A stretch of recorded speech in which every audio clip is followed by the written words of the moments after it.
자, 여러분들 안녕하십니까? 반갑습니다. 한 주가 새롭게 시작이 되었는데요. 우리 LB 이번 한 주 도약의 발판을 마련하길 바라면서 2022년 1월 10일 장마감 방송을 하도록 하겠습니다. 우선 시장을 좀 보시면요. 이 긴축 여파로 시장 자체는 별로 좋지 않습니다. 특히 성장주가 많이 분포되어 있는 코스닥이 좀 더 안 좋은 모습인데요. 사실 LB 그리고 우리 LB 관련주들도 보시면 오전까지는 썩 그렇게 좋은 모습이 아니었어요. 오전에도 LB가 음봉을 보여주면서 약 2% 정도 빠지고 있었죠. 그래서 지금은 이제 종가상으로 빨갛게 되는데 요게 좀 요 밑꼬리를 좀 보시면 요게 이렇게 음봉이었어요. 음봉이어서 이게 또 자리를 만들다가 또 와해가 됐구나. 이게 또 3만 원대 초반까지 또 한 번 더 밀릴 수도 있겠구나라는 우려도 했는데 정말 다이나믹하게 정말 기가 막힌 반전을 해 주었습니다. 장 마감 1시간 전 무렵에 이렇게 큰 수급이 들어오면서 멋진 반전을 해 줬는데요. 그래서 일단 기술적으로 보시면 왜 우리가 금요일 날에 이렇게 말씀을 드렸잖아요. 이렇게 하고 미세하게 2일 동안 5일선을 좀 터치를 하면서 다시 한번 좀 자리를 만들려고 한다. 상승의 에너지를 좀 모으는 것 같다라고 말씀을 드렸는데 여전히 오늘 음봉이 아니라 장막판에 기가 막힌 반전을 해주면서 다시 한번 재차 상승할 수 있는 그런 에너지를 모으고 있는 것 같아요. 좀 더 양호한 게 물론 요게 이제 좀 꼬리여서 아쉽기는 하지만요. 여기 있는 매물도 한번 테스트를 해본 것 같고 여튼 양호하게 잘 마무리되었다는 게 의미가 있는 것 같아요. 그리고 또 살짝 한번 매수세가 이렇게 보였죠. 뭐 사실은 살짝은 아닙니다. 간만에 LB다운 요런 모습을 보여주니까 베트남이랑 우리나라랑은 시차가 좀 존재를 하죠. 그래서 베트남에서 소식이 나온 거 아닐까라는 기대도 해봤는데요. 글쎄 현재 시간이 4시 반이 살짝 좀 지났는데 지금까지는 베트남에서 나온 소식은 없습니다만 그래도 간만에 특별한 뉴스 없이 이렇게 올려준 게 기분 좋은 기대감을 갖기에는 좀 충분하지 않았나 그렇게 생각이 들고요. 그리고 우리가 지난 금요일에 주가행 자료를 살펴보았죠. 왜 1월 10일 날 GBM 발표가 있을 예정이다 라는 거 살펴봤는데 그래서 요거 때문에 요걸로 이제 좀 우리 LB가 올리는 거 아닐까라는 생각도 해봤는데요. 사실 뭐 여기 많은 분들이 LB를 가는 길 좀 오랫동안 같이 보고 계시는 장투자분들이 많으신데 사실 이민유믹을 가지고 온 다음에 LB가 오른 적은 없어요. 그래서 이민유믹 GBM 임상 이상 성공이 LB의 도약으로 기대가 되는 대목이기도 한데 여튼 요 GBM 때문에 오른 것 같지는 않았고요. 또 오늘 주가행 자료를 보시면 이분의 조사에 따르면 클리니컬 트라이얼스의 캄렐리주맙 병용 간암 1차 글로벌 임상 3상이 6월에 종료가 된다라고 합니다. 그래서 잘 아시다시피 지금이야 뭐 당장 기다리고 있는 건 베트남 긴급 승인이고 그다음 이제 WHO 승인이긴 한데 백신으로요. 근데 리보가 LB의 주축은 맞고요. 그리고 리보의 매출은 일단 뭐 위암 말기부터 시작을 할 것 같습니다. 그리고 선양 남성암이 있는데 근데 위암 말기도 그렇고 위암 3차, 4차 그리고 선양 남성암보다 사실 간암 1차가 더 많을 걸로 예상이 됩니다. 그래서 간암 1차에 거는 기대가 큰데요.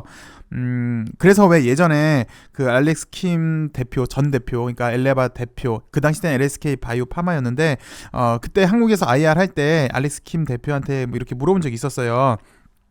만약에 위암 말기를 실패하면 어떻게 할 거냐라고 얘기를 했는데 그때 얘기를 하기를 뭐 그렇지는 않겠지만 만약에도 그렇게 된다고 하더라도 우리는 간암 1차에 좀 더 많이 집중을 하고 있다 라고 밝히면서 사실 간암 1차에 대한 기대감이 높은 게 맞습니다. 여튼 뭐 요 소식 때문에 좀 오르지 않았나 라고도 생각이 들었는데 글쎄요 차트를 좀 보시면요 LB보다 넥사의 폭이 더 컸고 넥사에 좀 더 큰 매기가 들어와서 그래서 우리가 지금은 기다리는 게 당장은 베트남발 소식이니까 여기와 좀 관련이 있지 않았나 LB보다는 넥사가 좀 더 크게 움직였으니까 생각을 해봤는데 뭐 일단 기사 없이 상승해 준 게 좀 더 기분이 좋지 않았나 그렇게 생각이 듭니다. 여튼 LB는 오늘 장마감 무렵에 양봉으로 전환되면서 꺼져가는 불씨, 한번 타면 이게 음봉이었으면 다시 한번 또 3만원 초반대까지 볼 수 있었지만 꺼져가는 불씨를 장막판에 드라마틱하게 좀 다시 살려놨다는데 의의가 있는 것 같고요. 그 다음에 엘생 같은 경우도 비슷해요. LB랑 보시면 비슷한데 그 미세하게 LB보다는 엘생이 수급 여건이 좀 더 나은 것 같습니다. 예. 그리고 A생이 이번에 BW를 발행을 하잖아요. 그래서 기업 하나를 인수를 하려고 하고 있는데 그 소식은 잠시 후에 살펴보도록 하겠고요. 그 다음 넥사를 보시면 그 외에 이날요.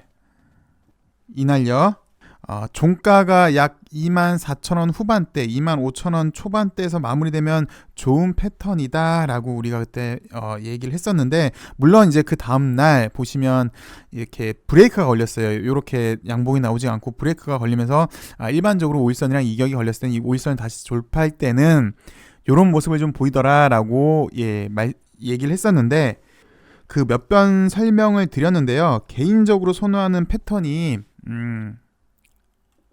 이걸 양봉으로 보시고요. 이걸 음봉으로 그러면 다시 재차 양봉이 나온다면 이게 양봉, 이거 음봉, 그리고 양봉, 거래량 늘고 거래량 계속 줄고 거래량 늘고 요런 패턴을 개인적으로는 선호를 해요.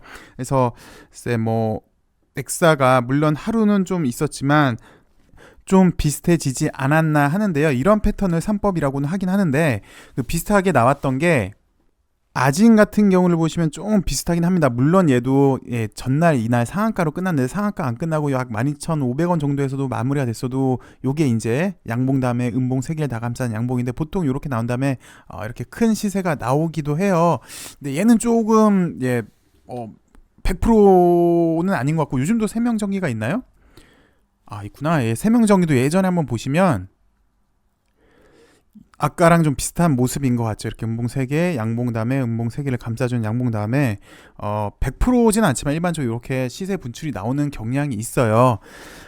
삼성전자도 그때 설명을 드렸었는데 왜 이거 준삼법이라고 말씀을 드리면서 그 다음에 잘 갔어요. 이렇게 뭐 어쨌든 그냥 패턴 한번 참고해 주시고요. 주식에 100%는 없으니까요. 그런데 좀 신뢰도는 높은 거는 같습니다. 개인적으로는 그렇게 생각이 듭니다.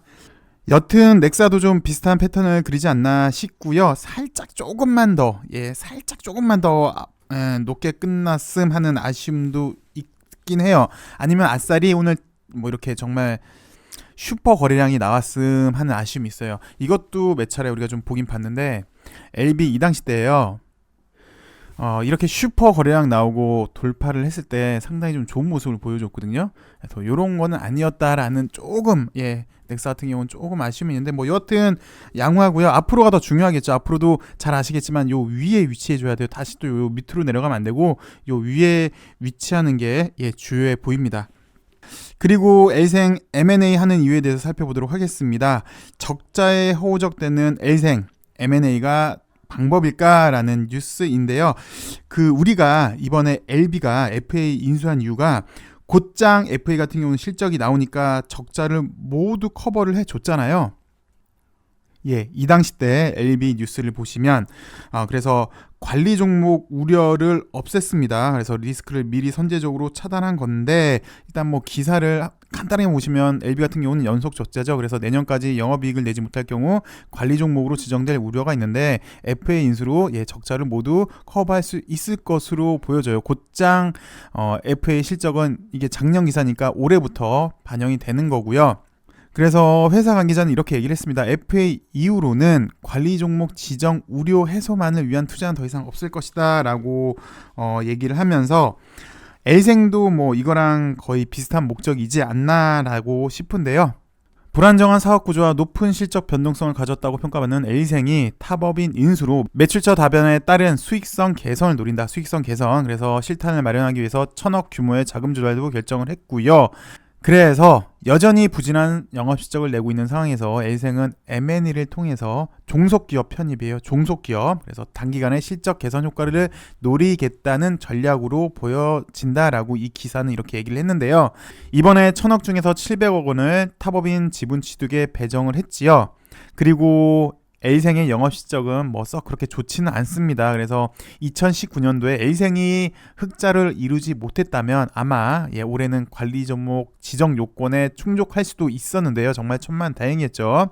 이 당시 때 흑자를 이룬 게 뭐 여튼 실적 악화가 이어지고 있는데, 이번에 M&A를 하는 거는 회사를 그러니까 M&A 하는 거는 종속 기업으로 편입해서 종속 기업으로요, 연결 기준 영업 실적에 바로 반영하는 것이 단기간의 실적 개선 효과로 이어질 수 있다. 우리가 좀 전에 살펴봤지만 LB가 FA 인수한 이유랑 거의 비슷한 것 같습니다. 그래서 여기 뭐 이 사람은 영업 실적에 즉각적인 기여가 가능한 타법인에 대한 M&A 등의 자금 소요가 이루어질 것으로 예상을 했어요. 이 사람이 이렇게 예상을 한 거고요. 또 회사 측에서도 A생에서도 인수와 관련된 구체적인 윤곽이 아직 잡히지는 않았는데, 그래도 그동안 적조가 좀 많이 있었던 만큼 인수 대상은 기존 사업과 연관된 업종이라기보다는 수익성 그리고 성장성을 중요하게 보고 결정될 것 같다라고 이렇게 얘기를 했네요. 그래서 A생이 이번에 M&A 하는 이유에 대해서 한번 살펴봤습니다. LB는 올해 할 일이 많이 있습니다. 그리고 이제는 LB가 좀 보여줘야 할 때가 맞습니다. 세 개가 있죠. 백신의 베트남 승인, WHO 승인, 그리고 글로벌 판매, 그리고 핵심 주력입니다. 리보의 위험 말기, 선양 남성암, 간암 1차 마무리까지, 그리고 이민요미계 ITI-1000, 교모세포종 임상 이상 마무리, 요 세 개가 좀 나와야 되고, 이제는 확실히 좀 보여줘야 될 것 같고요. 그리고 또 중간중간에 이제 그룹사 이제 상장 이슈도 있으니까 뭐 중간중간에 뭐 또 임상도 나오고 중간 뭐 더 좋은 소스가 나면 훨씬 더 좋을 거는 같은데, 어쨌든 작년에 못 이뤘던 것들 올해는 많은 걸 이뤄내는, 압축적으로 집중적으로 이뤄내는 한 해가 되길 바라면서요. 오늘 방송 여기까지 하도록 하겠습니다. 시청해주셔서 감사하고요. 행복한 하루 되시길 바라겠습니다. 감사합니다.